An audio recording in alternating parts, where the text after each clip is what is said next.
Hey guys, welcome back to the channel and thank you so much for joining me for another monthly net worth update.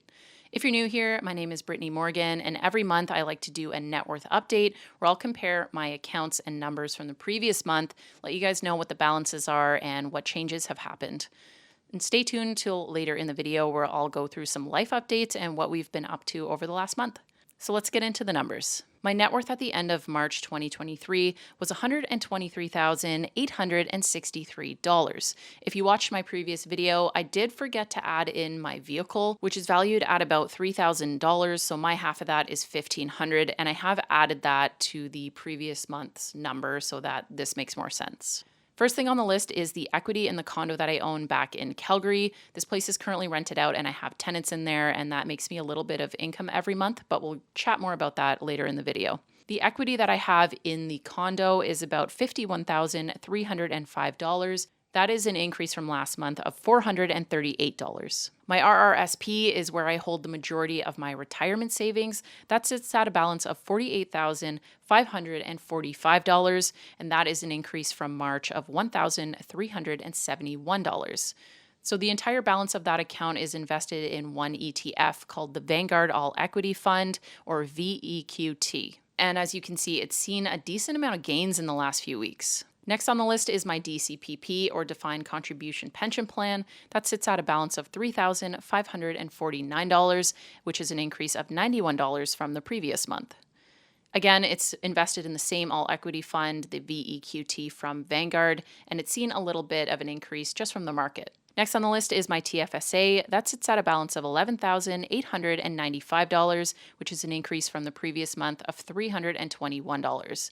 Now, the majority of the money that I have in my TFSA is also invested in the Vanguard All Equity Fund, but I do have a little bit of cash in a single stock called CMC, or Cielo Waste Solutions. It's only worth about $300 at the minute. Next on the list is cash. I have a good amount of cash set aside for things like traveling and an emergency fund, and that sits at a balance of $10,290, which is an increase from March of $993. This increase is coming from work income as well as rent income. So I do make about $500 in rental income from the property that I own back in Calgary. And then I have been working almost full-time hours over the last few weeks, so I've been able to set aside a bit of money into this account. Last on the list is the vehicle, and that's valued for my half at $1,500. So that brings our grand total net worth for April 2022 to $127,084. This is a pretty big increase from last month of $3,221.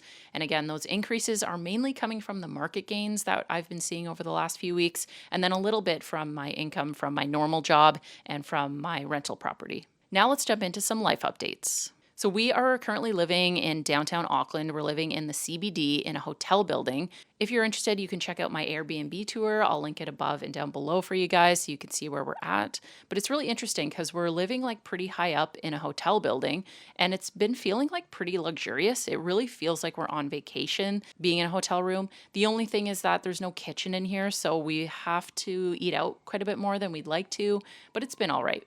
This place was only about 1,500 Canadian for the entire month. It is one of the cheapest places that we've booked during our travels, and it has a heated saltwater pool. It has a gym, and it's obviously extremely walkable. So that's been really, really nice. Like I mentioned earlier, I have been working almost full-time hours over the last 3 weeks at the craft brewery that I work at.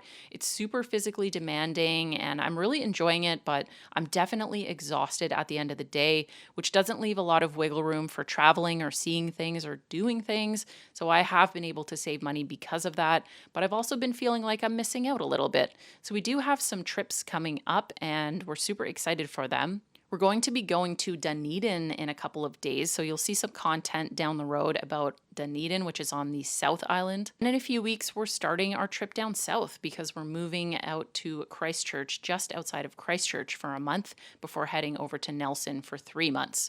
So we're going to have a road trip where we go from Auckland to Rotorua and then down to Napier and then Wellington and then maybe a few spots in between. But definitely looking forward to making content for you guys about that whole journey and that whole trip. And speaking of YouTube, let's talk about monetization, because if you've been a subscriber or you've been watching my videos for a while, you know that I hit 1,000 subscribers So in order to get monetized on YouTube, you have to have 1,000 subscribers, but also 4,000 watch hours within the last year. So it's been hovering around like 3,400, 3,800 for the last little bit. I hit the 1,000 subscriber mark well before watch hour time. So within the last 3 days, I ended up getting monetized. So thank you guys so much, because it's all because of you that I have reached this milestone. You guys who have subscribed, who have been watching my content, I can't thank you enough, because it means that YouTube can now become a little bit of an income stream for me. And I don't expect it to be making a ton of money or anything like that. Right now, I can see on my phone that I'm making like $6 this month, which, I mean, it's $6 I didn't have before. So that's super exciting. It also is extremely motivating to me to see myself hit that milestone.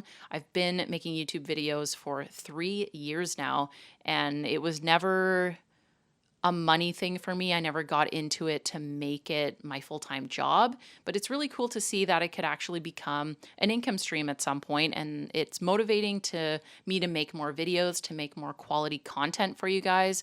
And right now I'm working a lot, so it's been a bit difficult to make more content, but I'm hoping to make even more for you in the future, because I will be leaving my job in a couple of weeks to do our southern road trip. I'm going to probably have like a month and a half of not working. A lot more time to pour into YouTube and to do more things that are creative and based around travel and finance. I hope you're excited as I am about all the things that are to come, all the adventures that are to come for us down the road. And I can't wait to see you in the next video. Bye.